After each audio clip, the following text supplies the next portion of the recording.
法師你好，各位觀眾，我今日咧係非常之開心咧，嚟到喺荔枝角嘅饒宗頤文化館深呼吸空間訪問一位星級嘅嘉賓，就係常林法師。你好，太客氣啦。法師啊，咁咧我揾你想講咩咧，就梗係同深呼吸空間有關係啦。你都知道我係做癌症病人嘅即係公共教育工作嘅。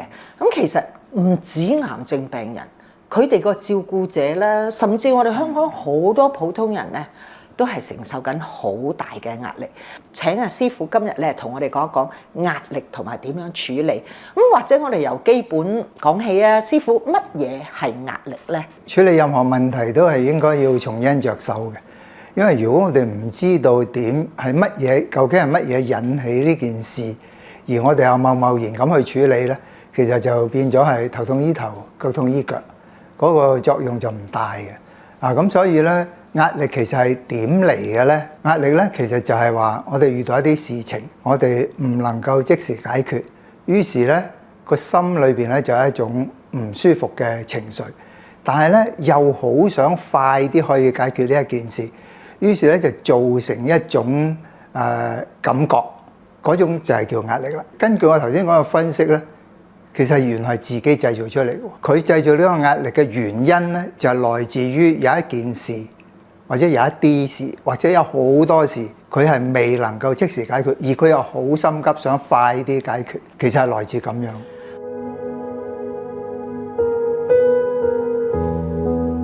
壓力咧就有一種係好長期積累，就即係好似壓直駱駝咁。咁有一啲咧就係忽然間好短期嘅，譬如話老細咧今日6點鐘叫我做一樣嘢，平時都要7日先做完，但係佢叫我聽日，唔使急，不過要快。係啦，呢啲係老細嘅心理狀況。咁如果係不同嘅壓力咧，即係忽然啊、長期咧，又會唔會喺處理方面有少少唔同咧？嗱，我呢個答法咧，可能會大家覺得哇有啲離地喎，即係話咁點做啊咁？因為我頭先話壓力其實係自己製造出嚟，只要你唔製造咪冇壓力咯。咁係咪好簡單啊個答案？但係其實係好難做到嘅喎。因為有外來壓力嘛，你老細會鬧你噶嘛。其實嗰啲可以唔係壓力嚟嘅，不過咧，即係話一件事係話好大壓力，我要點樣搞咧？係咪難過？有一件事未做完，我不過做完佢啦咁，係咪難好多？即係話原來壓力係一個不自覺地貼咗上去嘅 label 嚟嘅。我哋要試下，當我一覺得有壓力嘅時候，我即刻呢個唔係壓力嘅，不過我係需要唔使急，不過要快去做起呢件事嘅啫。呢一種感覺咧就變咗係一個動力嚟嘅。我雖然要快，但係我千祈唔好急嗱，因為一急去做一件事咧係好容易亂嘅。但係如果我只係我要有效率咁去做完呢件事，但係我嘅心唔急咧，其實可以好定咁樣去做。咁不管佢嗰件事係長期積累落嚟，長期積累落嚟咧就即係話你自己唔識釋放嗰個壓力，咁就一路越儲越多，咁咪好辛苦咯。就係話有嗰句話咩壓到一個駱駝最後一根羽毛，係啦。即係嗰種就係因為佢長期忍死頂終於頂唔順咁。咁但係如果我哋唔頂咧，只不過係做啫，但唔使忍唔使頂，其實係容易好多。咁當然即係話而家講嚟講去都係話咁點做啊？你講到好似好易咁，但係做起上嚟好難噶喎。咁其實最重要一樣嘢就係你提升自己嘅覺察力。即係我當遇到一件事嘅時候，我一感覺到有壓力嘅時候，我就即刻知道我又製造壓力啦。我就釋放咗佢。我好同意咧，即係我係凡人啦，法師。我都係凡人嚟嘅。嗱，咁我以前咧都返工都好多時有壓力嘅，好似頭先講嗰啲情況。我想法師即係睇下我講嘅凡人角度，你點樣可以即係 upgrade 佢咧？嗱，我以前就係咁嘅。我覺得第一個原則咧就係壓力嘅處理咧。就係努力咧同焦慮係分開嘅，即係我一定決定我好努力即係去做㗎啦。但係咧就唔係話即係影響個情緒，我要 compartmentalize， 第一樣嘢分開。第二樣方法我做咧，我就成日都同我以前啲同事講，乜嘢時間就乜嘢嘅課。嗱，你俾12個鐘頭我，你都知道，就算你係我老細，你叻我啲，你都知道有個 constraint 㗎啦。咁我就會好早期咧，就已經話喺呢個時間空間，我可以做到嘅就係 probably 係咁㗎啦。一個星期我可能做到咁，但係我而家咁我就做咁。咁我咧就或者會再褪一褪，就話如果我叻啲預早咧，我就會用一個聰明嘅方法 cover 咗 any other business。然後咧，如果差啲咧，我會 cut 咗一啲我本來預咗俾佢，但係冇都 icing on the cake， 唔係好緊要嘅。咁我咧就好定咁咧，即係掌握我自己嘅時間咧。就係我覺得我搶翻嗰個 control，我就唔會俾個壓力咧，即係整到我癲晒做得唔好咁樣。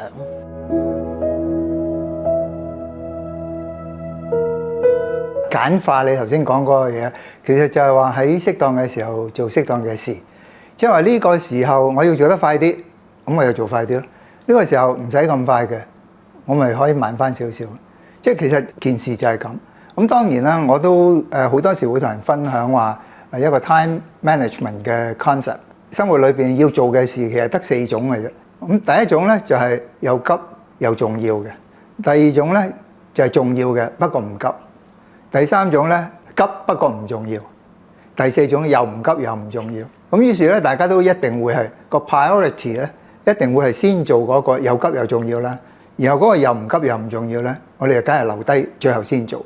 咁但係咧，我哋往往就會先去做咗第三種急不過唔重要嘅，做咗佢先，然後咧就等嗰啲重要但係唔急嘅咧變咗急，我哋先做。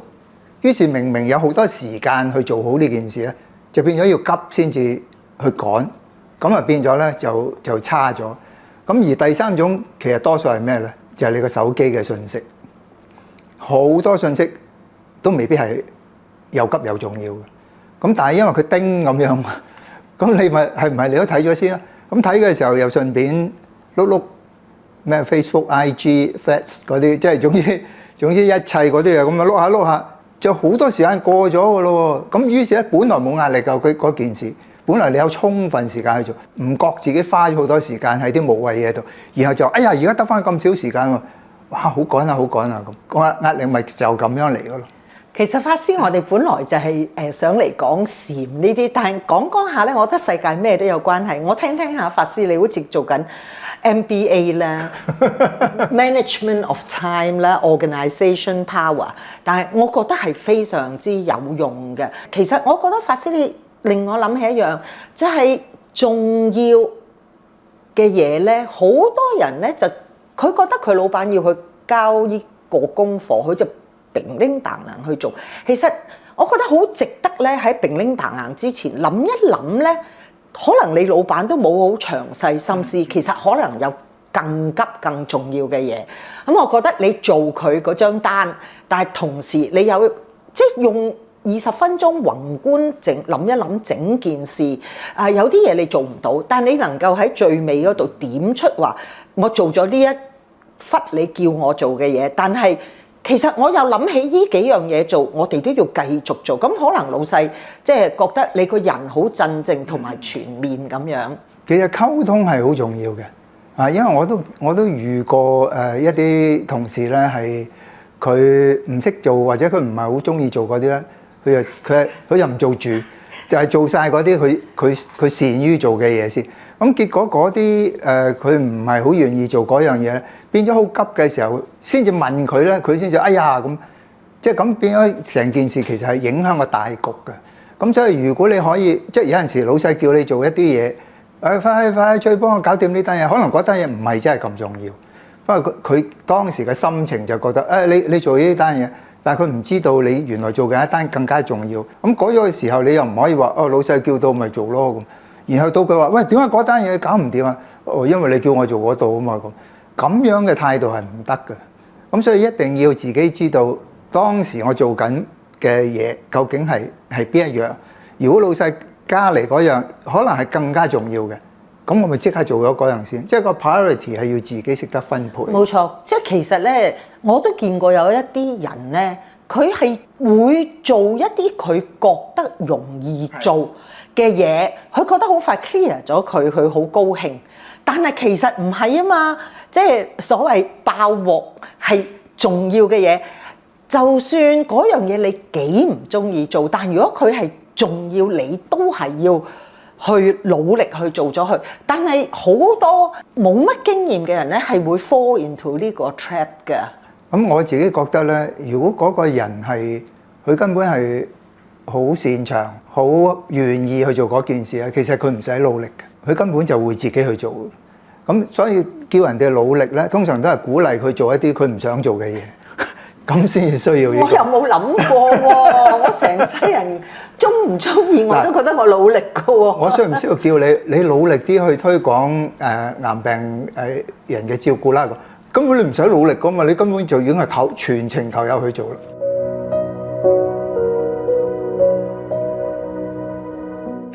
咁好啦，師傅，我哋而家就進入主題啦。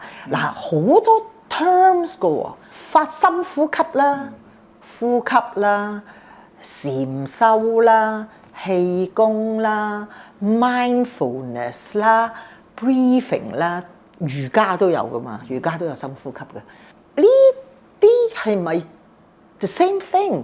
抑或唯一一樣就同呼吸有關，同腦部運作有關，抑或其實係唔同嘅嘢嚟㗎？嗱，其實咧語言文字係有好多限制嘅，即係譬如話你而家手上揸住呢個叫做智能電話或者手機啊，或者 mobile phone， 即係有好多種唔同嘅講法，其實都係講緊一樣嘢嚟嘅啫。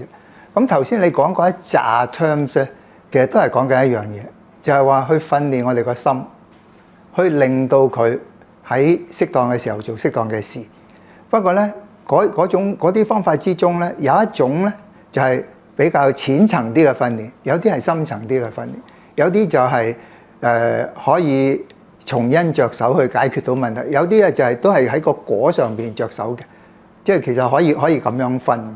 咁當然即係話喺我自己嘅認知裏邊咧，嗱氣功咧就係一種即係主要係強身健體咁樣嘅，即係話係為咗我呢個身體去做嘅一啲訓練，就唔係話淨係喺個心嗰度着手嘅。咁嗰個咧就有少少唔同啦。咁但係如果你話西方而家嗰啲所謂正念啊、mindfulness 啊，即係話呢一啲靜觀啊咁，呢一種咧，其實係都係訓練我哋個心，就話一個唔好咁多分別計較，即係嗰個 non-judgment。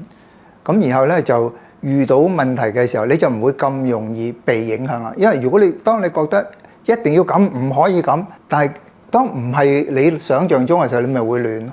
咁但係如果你冇咗嗰個先放低咗嗰個一定要咁，唔可以咁嘅時候，嗰個機緣係應該點做咪點做。即係其實呢個係即係西方嗰一套。咁但係西方嗰套咧，因為佢冇從個因嗰度着手，即係話我哋點樣先至可以有呢個 non-judgment 咧？點樣先可以做得到？其實就係話我哋叫做一個不二法門啊！即係話你唔，其實一切嘅嘢其實都係冇分別嘅，所有嘅分別都係我哋製造出嚟嘅，我哋去諗出嚟。嗱呢一種咧就要再深層次啲嘅訓練先至會出到嚟嘅，即係我哋本來有呢種智慧，不過咧要深層次嘅訓練，咁然後就將掩蓋呢個智慧嘅嘢拎走嘅時候，我就會表現到出嚟啦。咁嗰陣時你就唔使刻意去諗話我應該要點做先啱咧咁。咁但係西方嗰套咧就係話，我應該要先諗咗我點樣做先，然後我就咁樣去做啦咁。即係其實有少少呢種分別。不過可能一般人嚟講咧就唔好諗咁多住啊。我先搞掂咗一啲簡單啲嘅嘢先，搞掂咗啦。我想了解多啲，你先話俾我聽啦。即係有可能係咁樣。所謂你頭先提到因同埋果咧，嗰個意思係咩？因係咩？果係咩？係唔係話你個想 achieve 個目的？譬如話氣功你提到其實係一個身體上 physical 嘅放鬆 ，whereas mindfulness 咧係 brain 嘅放鬆。咁所以咧其實因同果係同你嗰個goal嗰個希望達至嘅目的有關係咧？冇話絕對邊個啱邊個錯，因為如果你譬如話根據我頭先咁講，哇咁梗係最深層次嗰個最好啦咁，但係其實根本你個思想裏邊都冇話想即係徹底點樣解脫啊，即係嗰啲冇諗到嗰啲嘢嘅時候，你就唔好搞咁深住咯，即係話俾一啲適合自己嘅先。所以我由頭到尾都話喺適當嘅時候做適當嘅事。即係譬如話而家我覺得咦你講嗰啲嘢我已經聽唔明啦，咁你就唔好諗啦。唔好諗啦，就先做咗一啲你明嘅，你做得到嘅先。咁但係又唔係話我就好撇咁樣，咁我乜都唔明，我乜都唔做嗱，咁樣又唔係嘅。就算你唔係好想做，你都努力去做。咁啊，即係話我嘗試一下先，但係由淺入深，即係一步一步嚟，咁就會容易啲嘅。因為如果我再喺你頭先嗰個問題，即係話嗰個因果啊、氣功啊，因為即係嗰樣嘢去講咧，其實就係越講越複雜。所以簡單啲嚟講咧，就係話我哋而家深呼吸去推行緊嘅都係一句口號，就係停一停深呼吸。咁停一停深呼吸其實就係話，不論係任何層次啦，總之我一扯火，我一有情緒，我一唔開心，一想做傻事就 pause 啫，停一停先。然後深呼吸嘅意思咧就係用心去感受呼吸。其實呢個就係一個 meditation 嚟嘅，即係我即刻停一停，然後就翻去個呼吸。因為當我哋去翻感受自己呼吸嘅時候，你個腦冇咁多嘢諗嘅。就算有嘢諗，你唔好理佢，我繼續感受翻個呼吸咧。咁嗰啲情緒就被釋放。因為情緒一定唔可以壓抑，唔可以趕佢走。因為兩樣嘢都會令到佢反彈翻嚟，更加干擾你。總之，我哋簡簡單單做嘅嘢就係，當我一有情緒嚟嘅時候，我 aware， 我覺得，咦，情緒嚟喎，咦，我有啲猛喎，咦，我有啲唔開心喎，咁嘅時候就即刻停啦，即刻 pause， 然後就咁樣感受幾下呼吸。嗱，我講緊成件事係可能1-2秒嘅事嚟嘅啫，你已經係釋放咗佢啦，咁啊可以由頭嚟過，即係好似計緊條數，即刻撳一撳 AC， 咁咪去翻去0啦，咁咪又再嚟過咯。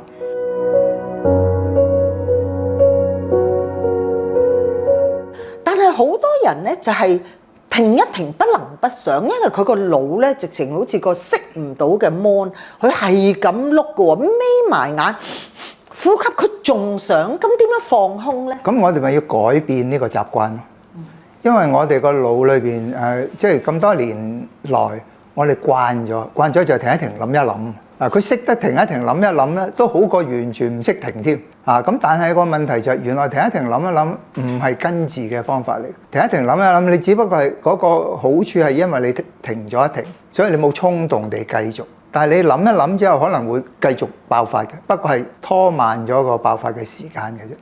咁所以都唔係一個解決辦法，因為我哋已經習慣就係任何嘢我都係要諗辦法去解決。原來你諗辦法去解決咧，其實係將件事複雜咗。你只要唔繼續諗，可能已經處理咗嘅。即係譬如話有啲人講啲傷害你嘅説話，即係講啲嘢單單打打。如果你係諗嘅話，你就諗我點樣去對抗佢咧？我點樣單打翻佢咧？咪會咁樣。咁於是咧，佢就會繼續再同你比劍咯。咁於是咪越搞越大件事啦。但係原來喺嗰一刻，你聽到佢好似單打緊你，你又停一停，我又翻呼吸，我當聽唔到，佢就冇興趣再講落去喎。咁成件事就過咗喎。呢個係同我好粗淺了解咧。佛家都叫我哋唔好固執嚇，即係咧頭先你講咧，你唔停一停不想啦嚇，嗰個人會點咧？即係嗰個衝擊嚟到，佢就會好努力去同佢對抗，諗方法去解決佢啊！咁一路就 roll 落去。咁好似你話齋，有時你想解決嘅方法未必係啱嘅方法，咁於是有下一浪嘅衝擊憤怒。但如果好似你講咧，即係你唔好有設定，佢一定咁。你咁樣嚟，我咪咁咯；你咁嚟，我咪咁咯。如果你再咁嚟，我再諗點，咁就好過話你咁嚟，我咁，你就要咁，即係一條單向嘅 channel， 你應該即係 linear 啲，放開啲咁樣係。嗱，我頭先講嗰個咧，即係要搞清楚，就唔係話人哋恰你，即係你都係忍啦，唔好理佢啦咁，咁係唔得嘅喎，咁樣係變咗逃避嘅咯喎，所以我哋係唔可以逃避，我哋都係要處理，不過就係睇下用適當嘅方法處理，甚至有陣時唔處理先至係最好嘅處理，即係喺一啲某啲情況，所以我呢啲你咪要自己個覺察力好高，你先至可以處理到咯。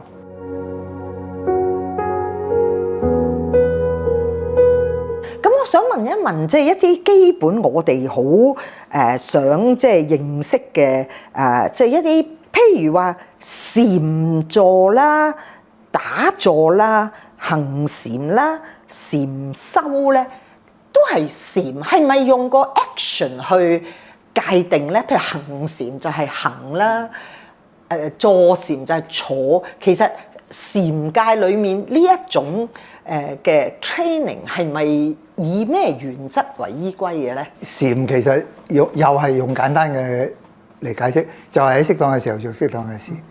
咁禪修咧就係話，我哋要收集一種令到自己可以養成一個習慣，係喺適當嘅時候做適當嘅事。咁而呢一種練習咧，就一定要唔好偏離咗生活嘅。喺生活裏邊隨時隨地任何時間，只要係適當嘅時候，我就會去做適當嘅事。肚餓我咪去食飯咯，攰我咪去瞓覺。即係其實個意思就係咁。咁所以咧，你必須要喺個平常生活習慣裏邊都可以養成到呢個 mindset。咁於是你就會好自然做㗎，唔使努力，唔使刻意，唔使停一停諗一諗先至去做，你係自動咁樣去做。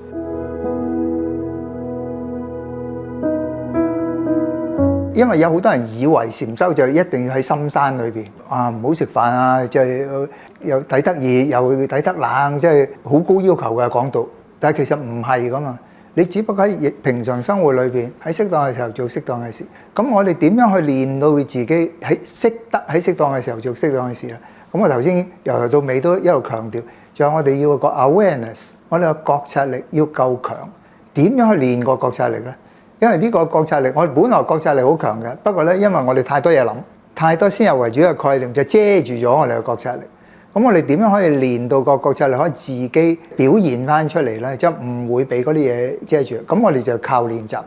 個練習就係我行路又好，我企又好，我坐又好，我都知道我而家係企緊，我而家係坐緊，我而家係行緊，但係我唔會俾其他嘢影響，因為其他嘢影響就係嗰啲分別計較啊、思前想後啊，嗰啲嘢影響咗你。於是咧，你一有嗰啲影響嘅時候，你就唔好理佢。咁咧，我哋嗰種練習咧就係話去翻當下。譬如我眼睇到一樣嘢，如果我用嗰個方法係練習用眼睇嘅咧，咁我就眼睇住嗰樣嘢。我一諗咗其他嘢，或者有啲嘢影響我嘅時候，我就即刻望翻嗰樣嘢。又或者係我耳聽到周圍嘅聲音，咁又有嘢嚟影響我啦，我又即刻放低佢，我又翻返去我而家聽到嘅聲音，而唔係去諗啊，不如我諗下我去聽嗰樣聲啦，嗰樣聲啦，唔係咁。其實個意思即係話，我哋個眼耳鼻舌身全部都係當下嘅。我哋禪修嘅練習，其實就係話，我就係用呢五官將我哋嘅注意力，我放翻喺呢一個當下。咁於是咧，你咪冇被影響咯。咁而呢種練習多咗之後咧，你就可以喺遇到事情嘅時候，譬如話有個人喺度單打你嘅時候，你就可以唔俾佢影響。我就係即刻翻返去當下，我翻返去個呼吸，你咪你講咯。咁我咪唔俾你影響。呢個咧就係深與淺，即係高度行低度行嘅問題。我想分享我以前一啲 experience 咧，法師幫我拆解一下。嗱，有啲人就話咩大隱於市，小隱就於山，係嘛？即係話個 environment 咧係咩嘅，但係高手咧就唔需要咁多配合都得嘅。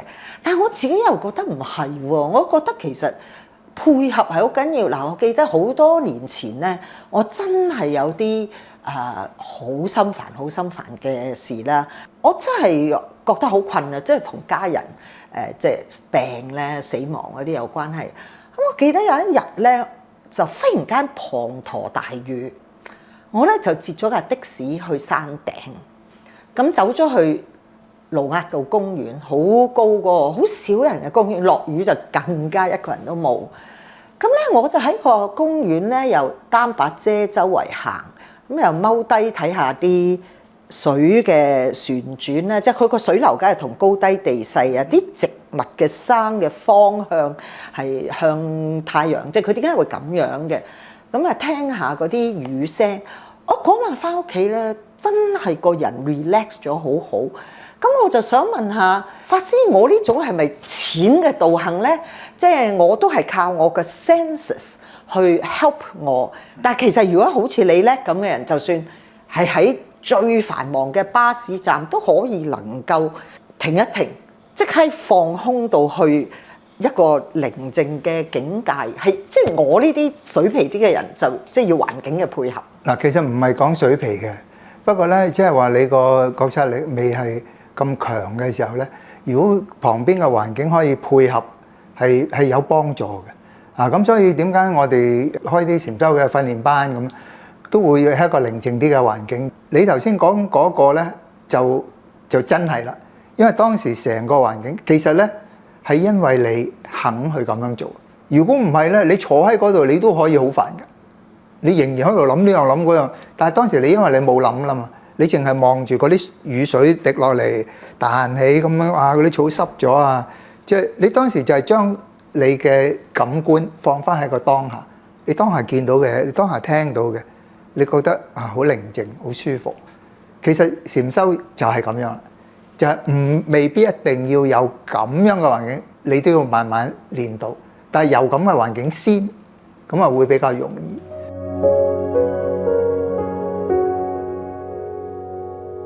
所以我都好鼓勵咧，即係話如果覺得自己好大壓力啊，即係好多煩惱嘅人咧，多啲接觸大自然，即係話唔好匿喺屋企，因為而家你匿喺屋企咪猛碌手機咯，你就完全同個大自然切割咗㗎啦。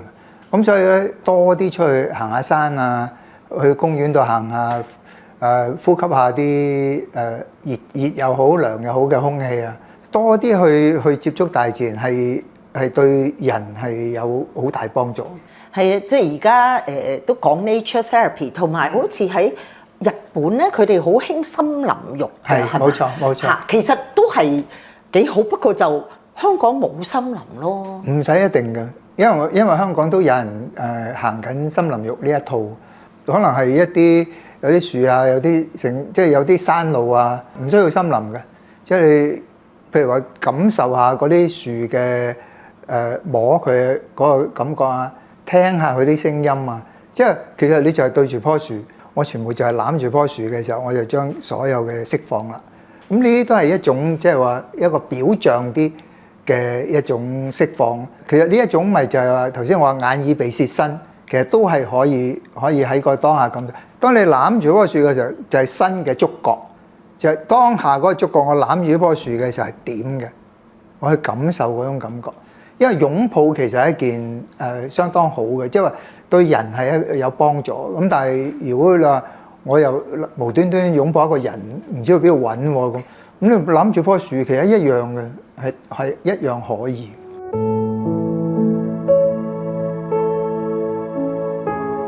下一個我想請教咧，就係呼吸啦，或者靜坐啊、冥想啊，其實同宗教會有冇任何關係？即係會相輔相成。譬如話，如果係一個佛教徒咧，佢進行禪修係比一個冇宗教信仰嘅人，或者我哋唔係話佛教特別好咁。譬如話外國瑜伽係來自印度啦，即係有一啲 relation 又好似冇 relation。法師點樣睇呢個角度？嗱，其實咧天主教都有一個叫做國際基督默禱團體嘅，其實佢哋都係做 meditation 嘅。佢個 meditation 嘅方法就係好似即係令自己靜落嚟，咁變咗佢同神嘅溝通咧就會容易啲嘅。任何宗教都有呢個佢哋叫默禱，我哋叫靜坐禪修，都係令個心定落嚟。呢種嘅 practice 咧係有冇宗教都會有人做。咁其實喺佛法嚟講咧，就唔係話一定要有個宗教性先做得到。不過如果你想再深層次啲，一個徹底解脫咁嗰種，就係如果你有佛法嘅background，即係話你有佛法嘅理解啊，就會容易啲做嘅嚇。咁但係嗰個已經係去深層次一啲，而且嗰個都唔係必須，因為即係話有嘅話係容易啲咁解。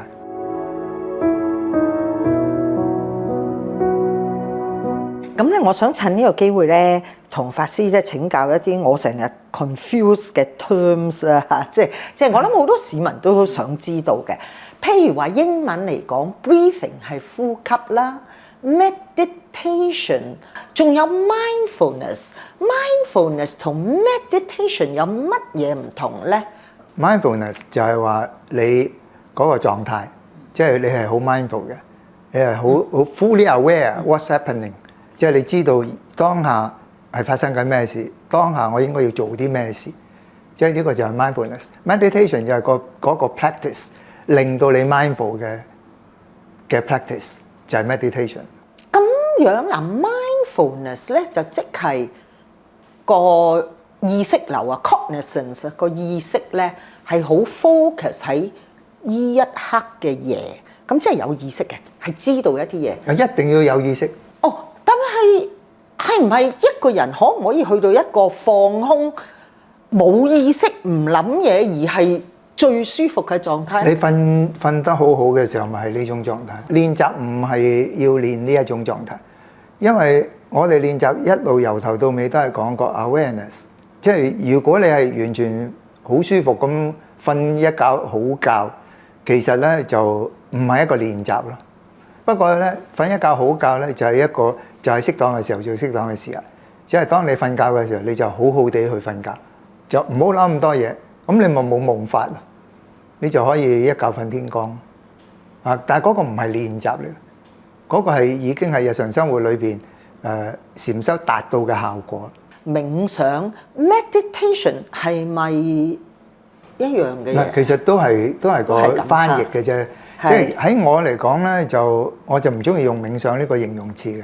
冥想有個想字嘅，而事實上 meditation 或者係禪修喺個過程裏邊，我哋盡量唔好想咁多。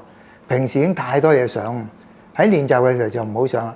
咁嗰個練習係咩咧？就係當我又想嘅時候咧，我就翻返去個呼吸，或者我翻返去個聽聲，翻返去我而家練習緊嗰個方法上邊。嗰個方法好多種嘅，我又諗啦，我又翻返去嗰個方法。咁我咪停止咗諗，但係我仍然會繼續諗過，即係個腦係繼續諗嘢，不過佢影響唔到我啦。佢繼續 function，佢繼續係如常地做緊佢想做嘅，但係亂嘅。但係我就唔理佢，我唔會俾佢影響，我唔亂嘅。長期有呢種練習之後，你可以唔俾佢影響啦。即係不論係外來嘅聲音、腦裏邊嘅諗法，甚至身體上嘅感受，都唔影響到你嘅時候咧，你喺遇到任何有困難、有緊急嘅情況嗰樣嘢嘅時候，咪唔會俾佢咁易俾嗰啲嘢影響，因為你已經長期練習咗啦嘛。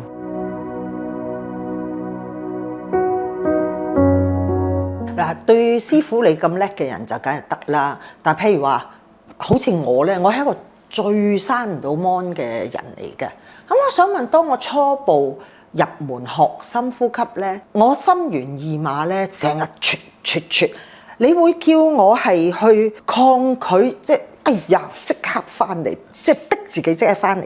因為你話放鬆啲，當你成日逼自己翻嚟，咁你咪又逼自己，你就由佢浮遊下，你意馬一陣啦，到你冇咁意嗰時，你翻嚟。我係應該採取個乜嘢嘅態度咧？一定唔係唔好喐，千祈唔好諗，咁一定唔可以咁嘅，因為呢種咧佢就會更加干擾你更加多，亦都唔係話俾佢浮遊一陣先啦，係放鬆係啱嘅，但係放鬆得嚟咧係我即刻唔好再浮遊，但唔係話嗱唔好喐啊，我即刻翻嚟我呼吸先啊，1、2、3、4，我依家即刻呼吸，我依家吸，我依家呼，咁樣係唔得嘅，而係我係輕鬆地自然地感受翻我自然地呼吸，因為通常你有嘢諗嘅時候咧，你個呼吸可能會急咗，因為如果你諗嗰啲嘢係一啲刺激嘅嘢啊，係一啲令到你焦慮啊，令到你有壓力嘅嘢嘅時候，你個呼吸係會急咗嘅，係呢個自然反應。咁但係如果你係一知道我一諗緊嗰樣嘢嘅時候，我一唔諗我就係自然地呼吸，但係要輕鬆嘅，唔可以即刻話係唔好搞我咁，即係咁樣係唔得嘅。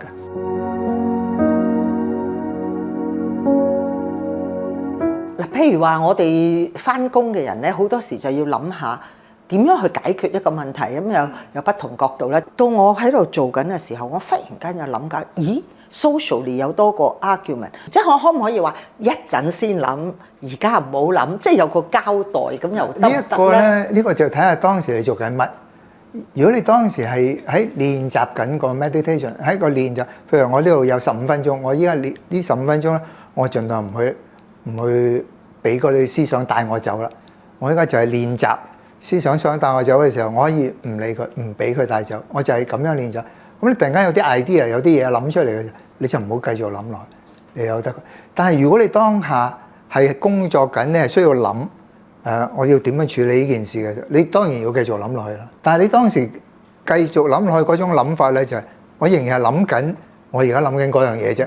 我唔係無端端又走去諗話今晚食咩飯啊，聽日去睇咩戲啊，唔係嗰啲，即係嗰啲都係諗嘢嚟噶嘛，都係會無端端出嚟噶嘛。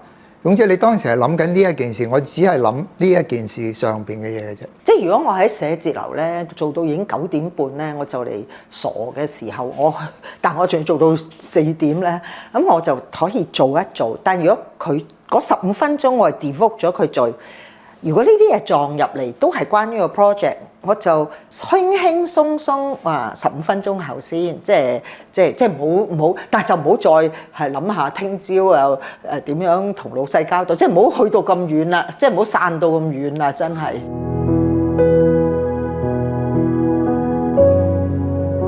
其實我建議大家練習咧，即係話 officially 一個 formal training 係最好係一早一晚。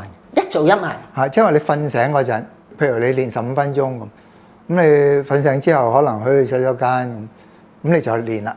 因為嗰陣時咧，你個腦係好清晰，啱啱瞓醒，咁你冇咁多嘢諗。咁嗰陣時就去練啊，有嘢諗啦。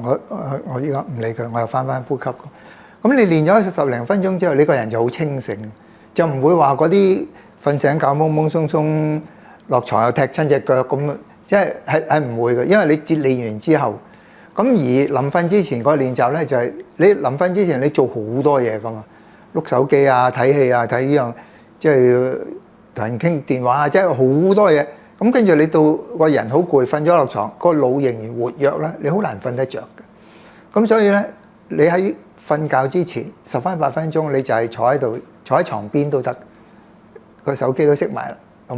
去晒洗手間刷牙，即係全部做好晒。我就係臨瞓落張床之前，我就係坐喺度，可能10分8分鐘，就係練習感受個呼吸。你個腦筋咧就會慢慢嗰個躁動咧就會慢慢慢落嚟之後，你一瞓就好容易瞓着，夢都會少發啲。咁點解我咁講咧？因為呢2個時間咧都唔影響其他人嘅，你自己練。因為譬如話，有啲人話起身，哇！我趕頭趕命喎，咁你咪唔好趕頭趕命咯，你咪早少少起身咯。早少少起身嘅時候，咪唔使趕咯。咁然後瞓覺嘅時候，你瞓覺之前，你只係用幾分鐘啫嘛。咁你阻你幾多啫？但係你好瞓咗嘅喎。咁於是其實呢2個時間去練係最理想。我就唔建議啦，喺 office 嗰度又整15分鐘。嗱，呢15分鐘我要練，咁除非你係老細啦。嗱，呢15分鐘咩事你都唔好嘈我嚇。即係除非係咁嘅啫，如果唔係你突然間有啲急嘅嘢係有人要揾你嘅時候，哎呀，仲衰撞入嚟，仲個心仲噗噗跳啊！我俾佢騷擾咗。咁你可能你又有嘢諗喎啊！我話到明我喺度練習，你走嚟搞我，尊重我嚇，咁你就好多嘢諗啦。但係咧又唔係等於日常生活裏唔可以練嘅喎。其實嗰啲練係點咧？譬如我撳 lift，部 lift 落緊嚟，我嗰陣時已經練到嘅咯喎。可能嗰部 lift 嚟係10秒鐘之後就嚟㗎啦，我就係嗰10秒裏邊，我咪唔諗其他嘢啦。喺嗰10秒裏邊，我就係睇住部 lift，咁啊5、4、3、2、1，叮咁，即係嗰下你就係練習，或者係上嗰啲扶手電梯咧，咁你企咗上去之後，揸住個扶手，嗰下你就冇嘢諗㗎啦，就係可能係5秒就上到去啦。喺嗰5秒裏邊，你就扶住感受一下。一路前邊嗰啲景象喺呢個眼前一路咁樣褪後，一路咁樣褪。呢啲全部都係練習嚟嘅，全部都係練習時間。我係一個都緊張嘅人嚟，我好想喺下一個部分咧，法師咧幫我哋咧真係做一個簡單嘅 training，等我哋可以喺不同嘅場合咧點樣利用深呼吸改善我哋嘅生活。好。